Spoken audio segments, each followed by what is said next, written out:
Today, we will start the third unit, which is about linear equations and inequality. Unit 3 is about linear equations and inequalities.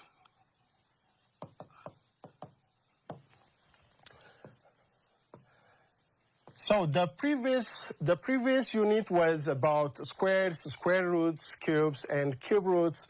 We have seen several things under the previous unit. We have also seen the real-life applications of squares and cubes. Okay, so when we come to the third unit, under this unit, there are 4 major subtopics, okay? So 3.1, or the first subtopic under this unit, is revision on Cartesian coordinate system, okay? The second one is graphing linear equations. We will have a discussion on the graph of linear functions. And the third one, we will see solving equations involving inequalities. And lastly, we will have a discussion on applications of linear equations and inequalities. Okay, so we start from the first topic, 3.1, which is about revision on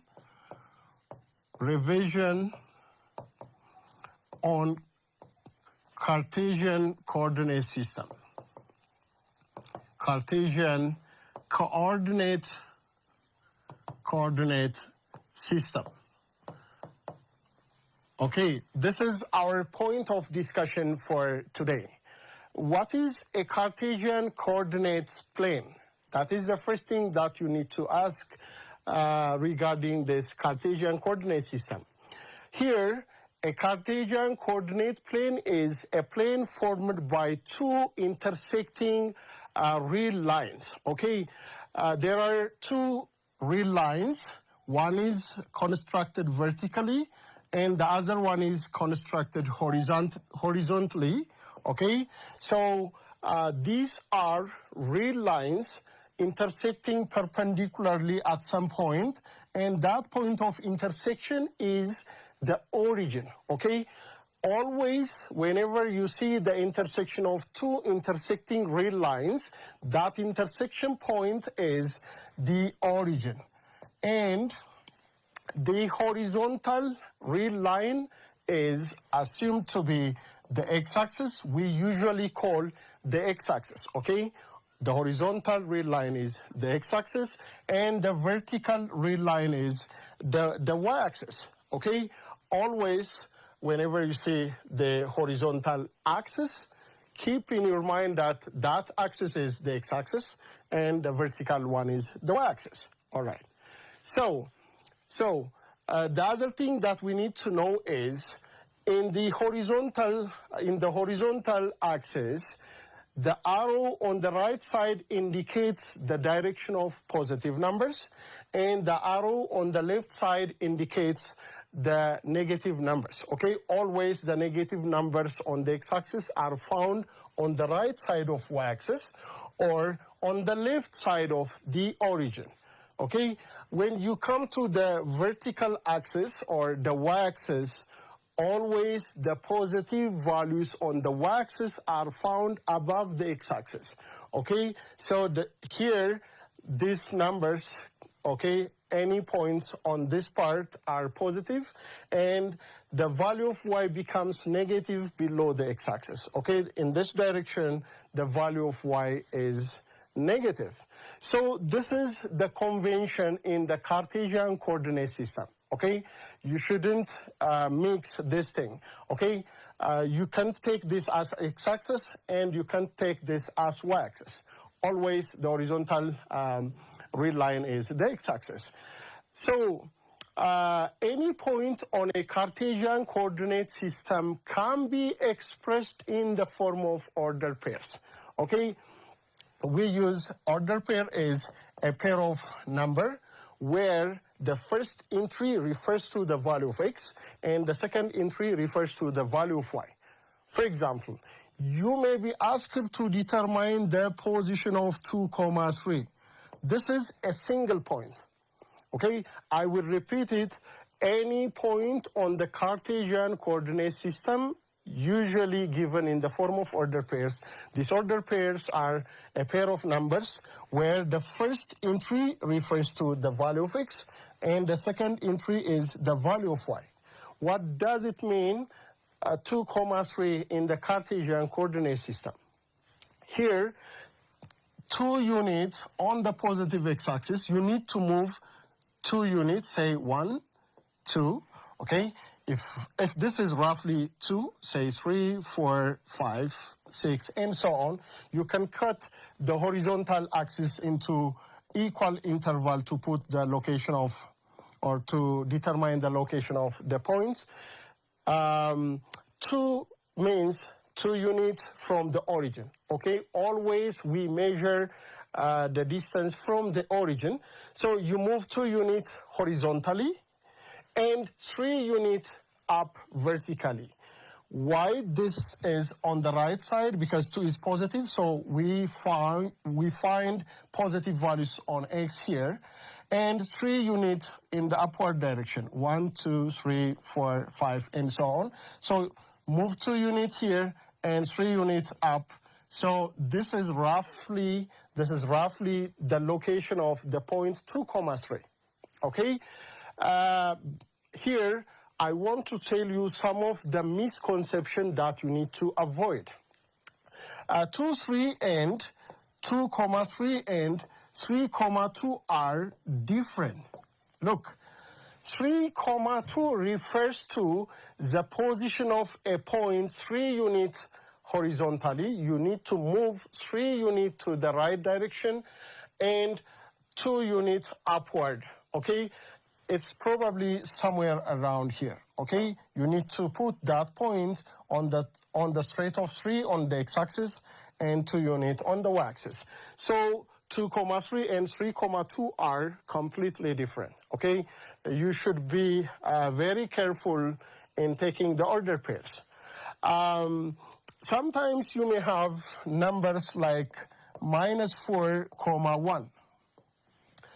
You may be asked to put or to indicate the position of -4, 1.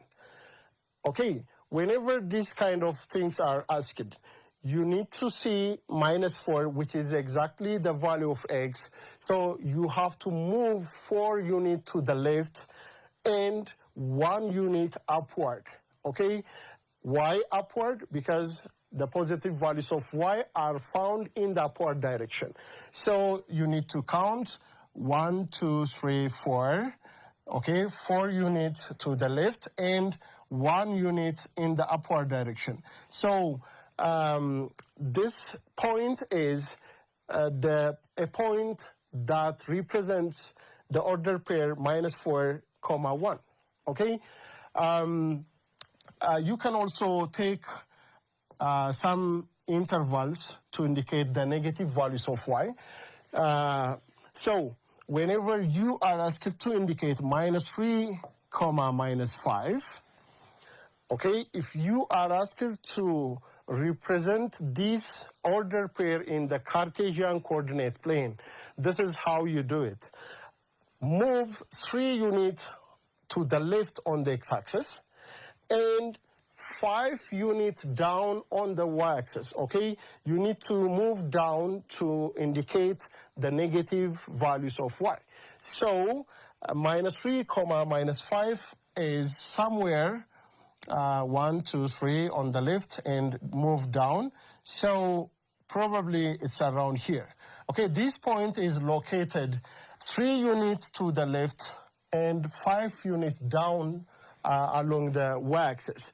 Okay, this is a rough representation of points on the Cartesian coordinate system. Okay, the other thing, these red lines, these 2 intersecting red lines form 4 regions. Okay, these two axes forms four regions, and the first region is usually represented by capital I, which is a notation that we use to represent first quadrant. Okay, this is first quadrant. Okay, first quadrant. And the second region here is second quadrant. Okay, this is second quadrant.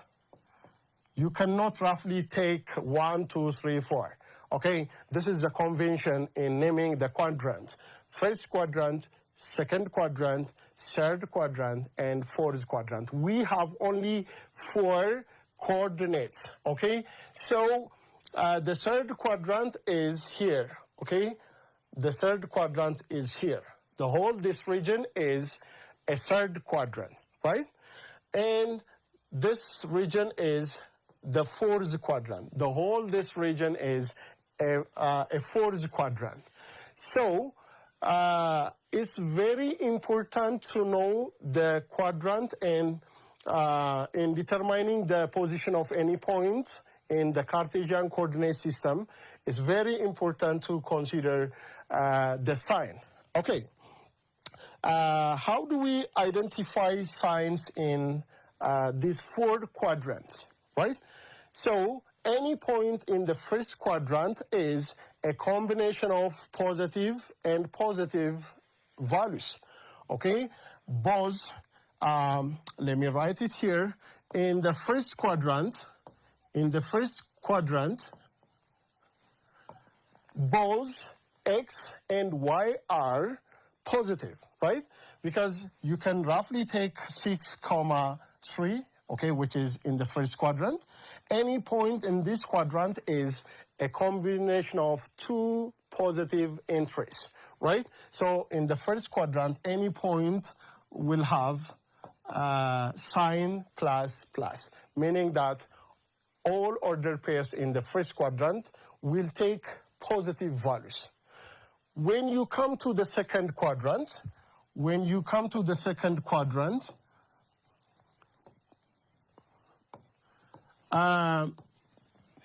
need to move, in the second quadrant, you need to move a certain distance to the left, meaning that the first entry or the x value will be negative, and you have to move some distance in the upward direction. That means y becomes positive. So any ordered pairs in the second quadrant takes sign minus plus. Okay? When we come to the third quadrant, in the third quadrant, meaning that in this region, if you want to find a certain point in the third quadrant, you need to move a certain distance to the left. That means x becomes negative, and you have to move down a certain distance. That means y becomes negative.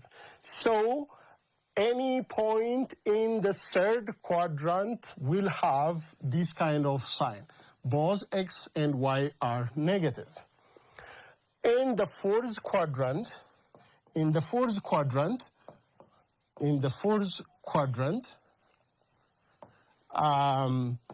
will have a certain sign combination. Look, fourth quadrant means this region. If you want to find a certain point in this region, okay, you need to come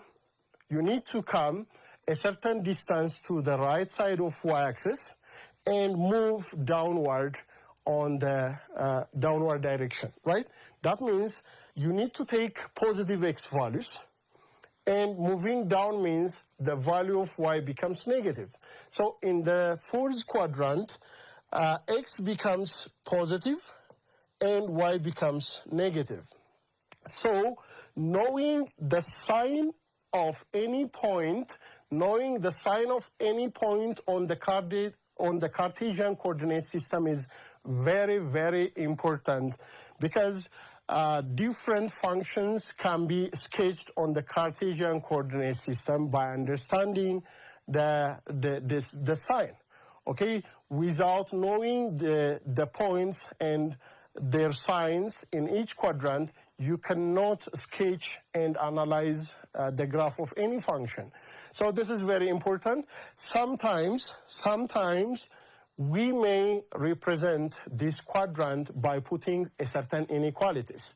Look, in the first quadrant, x is positive, y is positive, okay? If you have any arbitrary point x comma y, both x and y are positive, okay? Sometimes we use this symbol, x is bigger than 0 and y is bigger than 0, meaning that both x and y are positive in the first quadrant, okay? This is other ways of representing coordinates in each quadrant using inequalities. Whenever you come to the second quadrant, the first entry is negative. That means the value of x is negative. So you can say x is less than 0. And the second entry is positive, meaning that y is positive, right?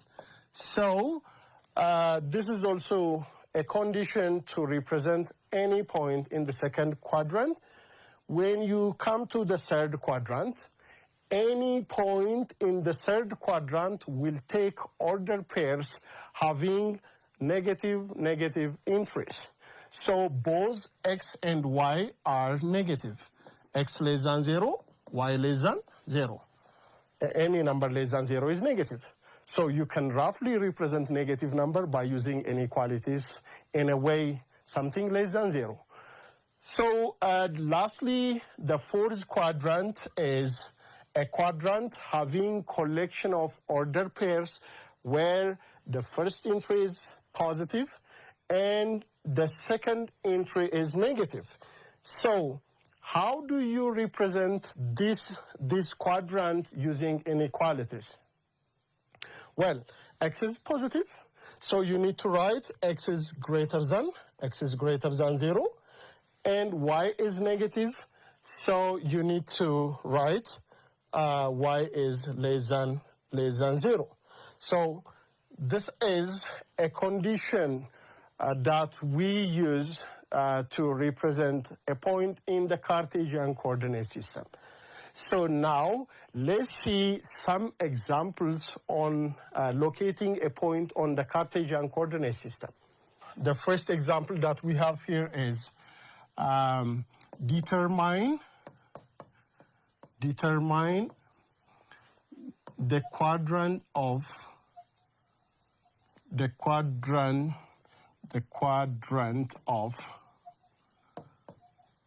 the following points. Okay, the first point is -2, -7.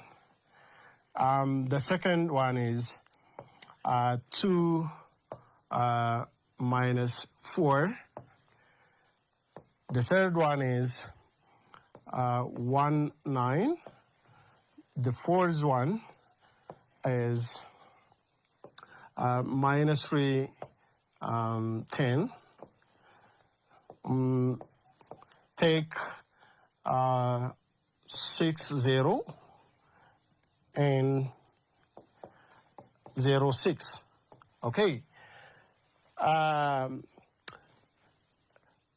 In the first example, we have a certain sets of order pairs. For each of these order pairs, you are asked to determine the quadrant in which those points are lying, right?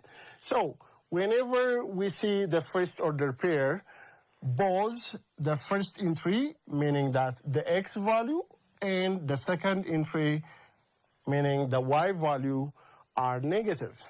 So if both the x and y values are negative, what do you think the quadrant in which this point is lying? Is it first quadrant, second, third, fourth?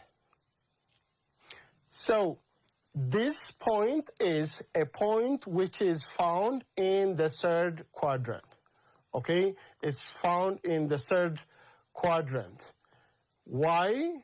-2 is, the value of x is -2, so you need to move 2 units to the left direction, and -7, the value of y is -7, so you need to move 7 units below the x-axis. So in moving that kind of movement, you will find that point in the third quadrant. So shortly, if both x and y are negative, that point is in the third quadrant, okay? So the answer for A part is third quadrant. When we come to the B part, we have an ordered pair where the first entry is positive and the second entry is negative. So what do you think the location of this point? Where is it? Is it in the first, second, third, or fourth? 2, -4 is a point which is found 2 units to the right of the y-axis and 4 units down on the x-axis. So this tells us this point is a point in the fourth quadrant.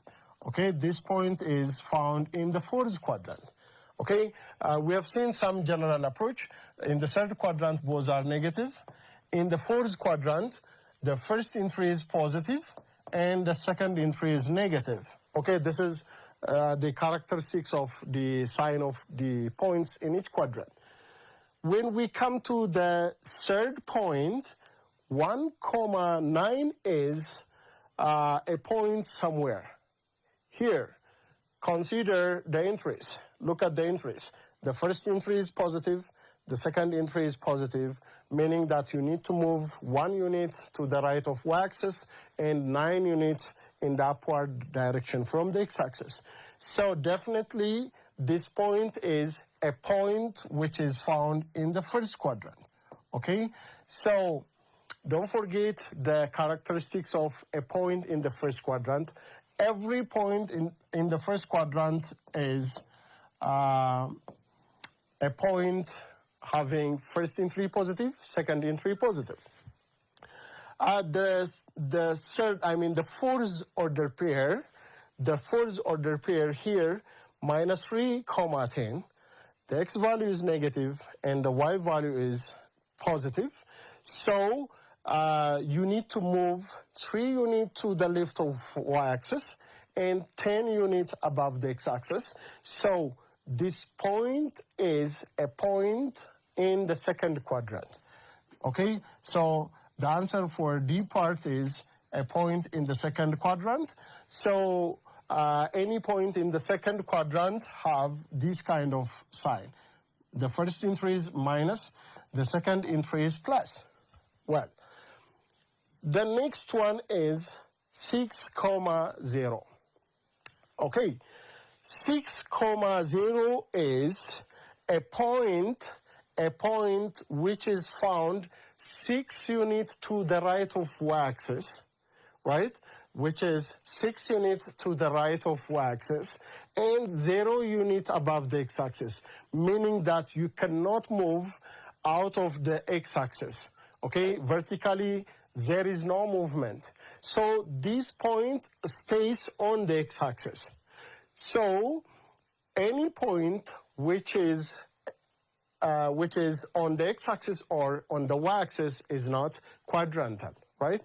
This 6, 0 is neither of the 4 quadrants. Neither of the 4 quadrants. So simply, this is a quadrantal point, okay? Similarly, when you come to the last one, 0,6. 0,6 means you need to move 0 unit horizontally. That means no movement horizontally, and 6 units vertically. So this point is a point lying on the positive y-axis, right? Look, this one is a point on the positive x-axis, and this one is a point on y-axis. So This point is not in first quadrant, is not in the second, simply neither of the quadrants, okay? So this is not a quadrantal point. I mean, this is a point on the positive y-axis. So generally, a comma 0 is a point on the x-axis. It can be on the positive x-axis or in the negative x-axis, depending on the sign of A. If A is positive, a comma 0 is a point on the positive x-axis. It's not in the first quadrant, second, third, fourth, right? Whereas 0 comma A is a point on the y-axis, okay? So it can be on the positive y-axis, it can be in the negative y-axis. That depends on the sign of A. So this is the first example regarding the Cartesian coordinate system, okay? So what we have seen so far is what the Cartesian coordinate system looks like, what the signs of each ordered pairs in each quadrant looks like, okay? So let me give you one more example in associated with Cartesian coordinate system. The second example is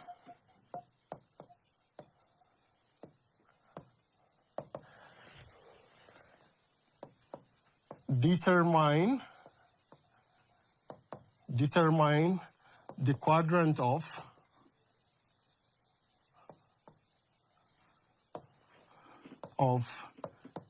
the following points. The following points. And the first one is a certain arbitrary point A comma B, where A is greater than 0 and B is less than 0.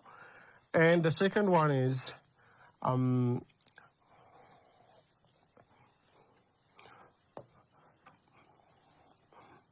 X comma Y, where this X is less than 0 and Y is greater than 0.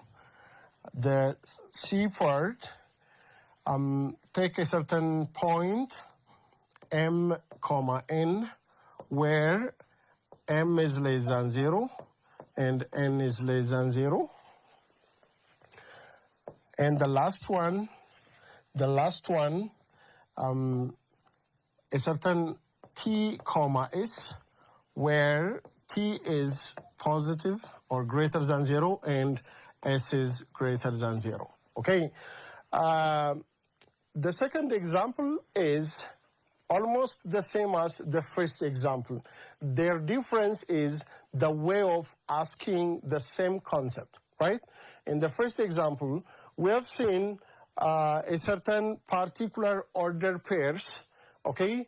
And we were able to determine the quadrant of those points. In this example, I tried to ask you the location of the quadrants by giving a certain condition on each interest. So what do you think the quadrant of the order pair A comma B, where A is greater than 0 and B is less than 0? Well, this means A is greater than 0 means the first entry is positive. And B is less than 0 means the second entry is negative. So, based on what we have seen in our previous discussion, we have seen the Cartesian coordinate system and the corresponding points in each quadrant. So, always, if the first entry is positive and the second entry is negative, that point is found in the fourth quadrant, okay? It's found in the fourth quadrant. The second one is we have a certain order pair X comma Y, where X is less than 0 and Y is greater than 0. This means X is negative, and y is positive. So the first entry negative, the second entry is positive.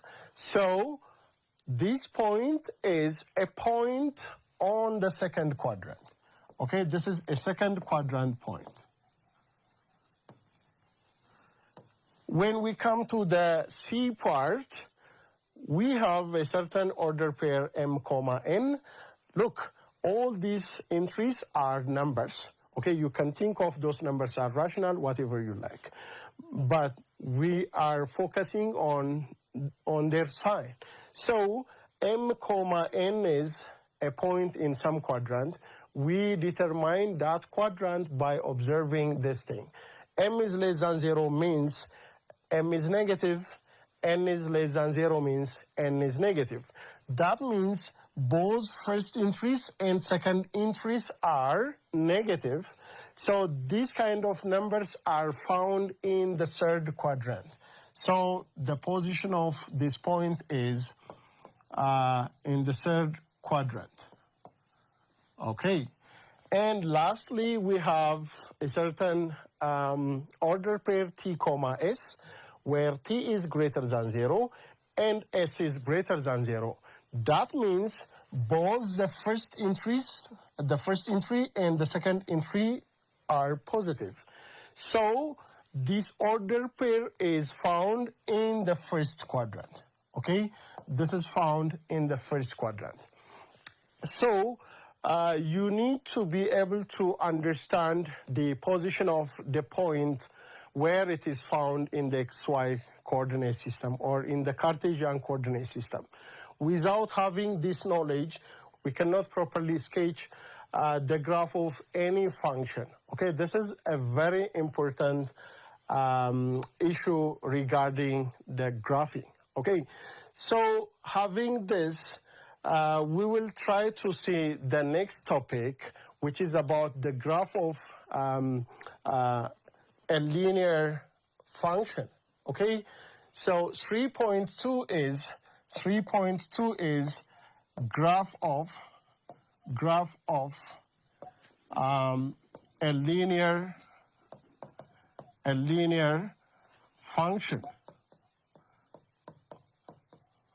Okay, we will try to see a few things about this topic today.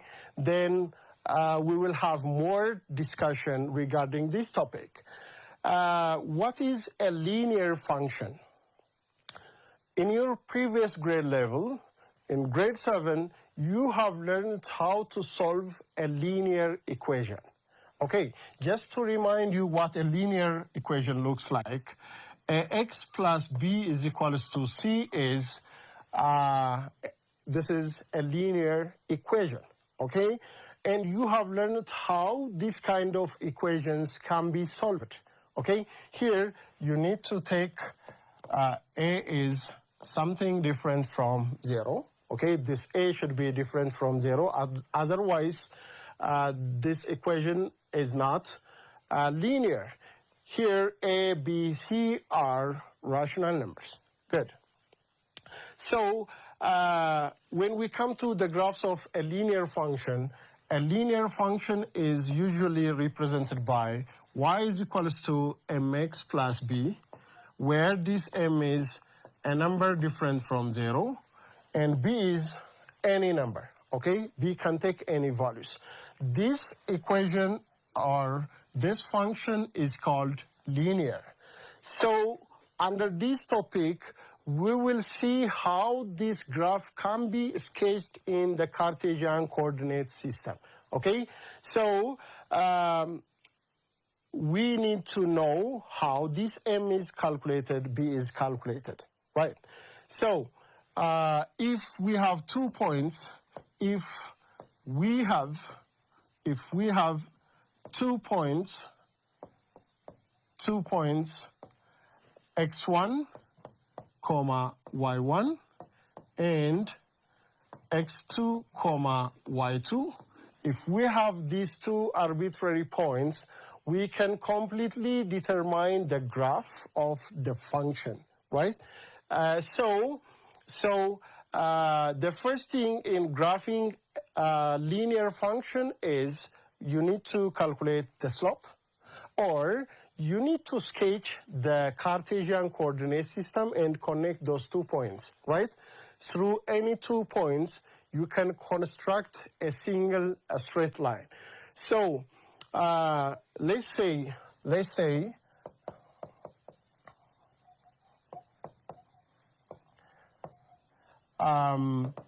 if 2, 3 and 3, 4 are points on a line, calculate the slope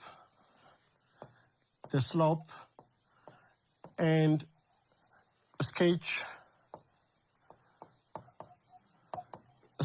the graph.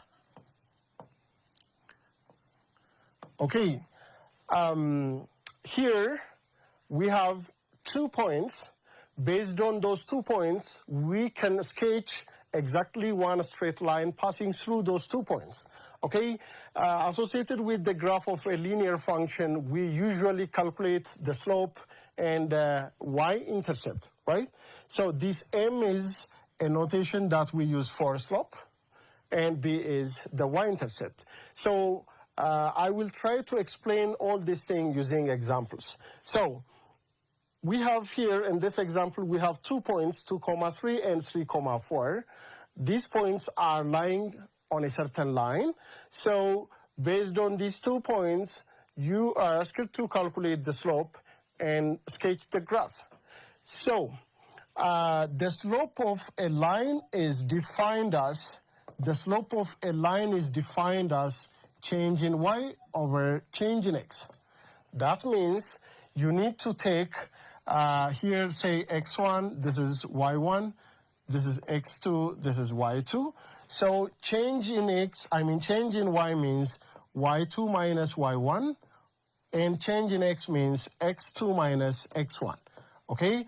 This is the formula that we use to calculate the slope of a line passing through 2 points. So you can take these values. Y2 is 4, y1 is 3, so 4 minus 3, and x2 is 3, and x1 is 2, 3 minus 2. So this is 1 over 1, the result is 1. So the slope of a line passing through these 2 points is 1, okay? So you can use this formula to determine the equation of a line passing through these 2 points. So y becomes 1 times x, which is x itself, plus b. So we are left to determine the value of b, okay? To calculate the value of b, you can take this order pair or this order pair. So let's take the first order pair, 2, 3. Whenever we substitute 2, 3, in place of y, use 3, in place of x, use 2. So 3 is equal to 2 plus b. So what is a number whose sum with 2 gives 3? That number is 1. Okay, you can take this to the left, so b becomes 1. So b becomes 1, that means the equation of a line becomes y is equals to x plus 1. Okay, so this is the equation of a line representing a line that passes through 2, 3 and 3, 4. Okay, the other thing, already we have answered the slope issue. We are also asked to sketch the graph of a line. Okay, so whenever you sketch the graph, you always need the x and the y-intercept, right?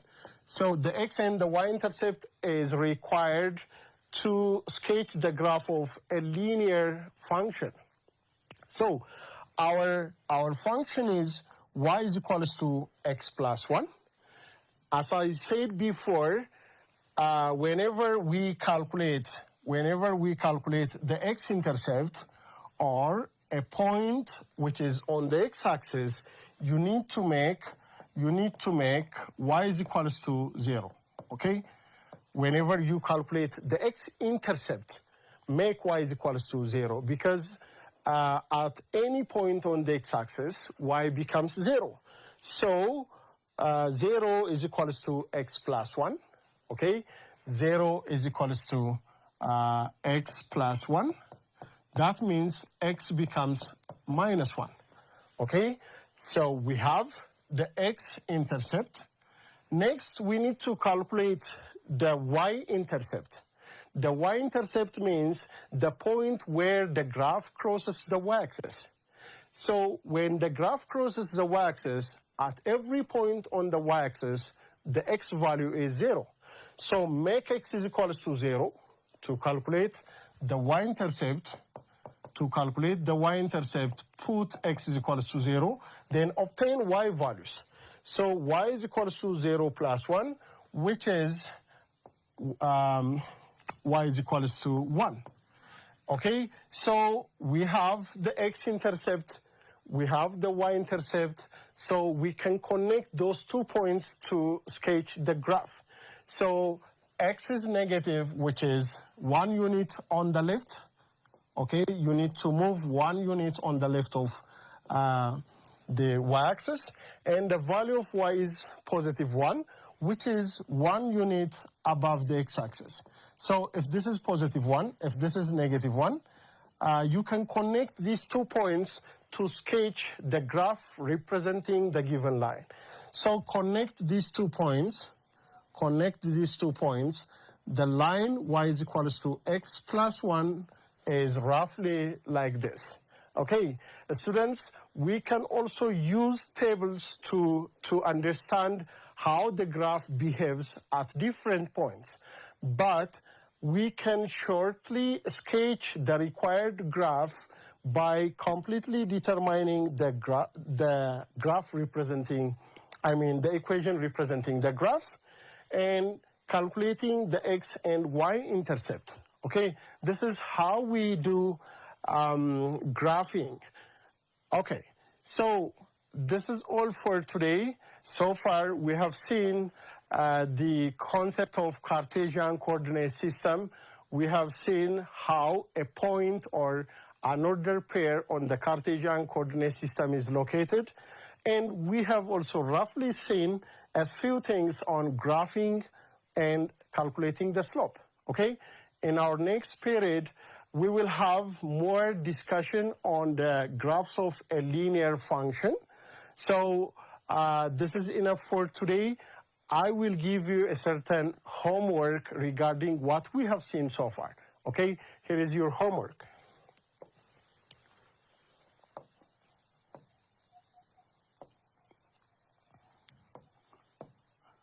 The first question is, determine the quadrant of the following points.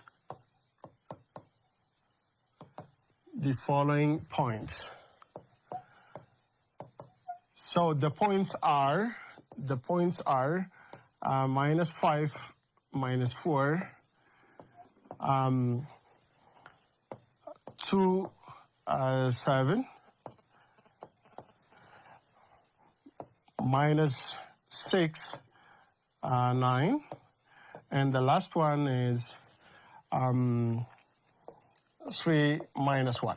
Okay, so determine the quadrant for each of these points. Okay, the second one is calculate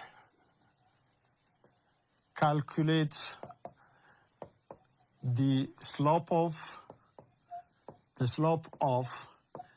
a line passing through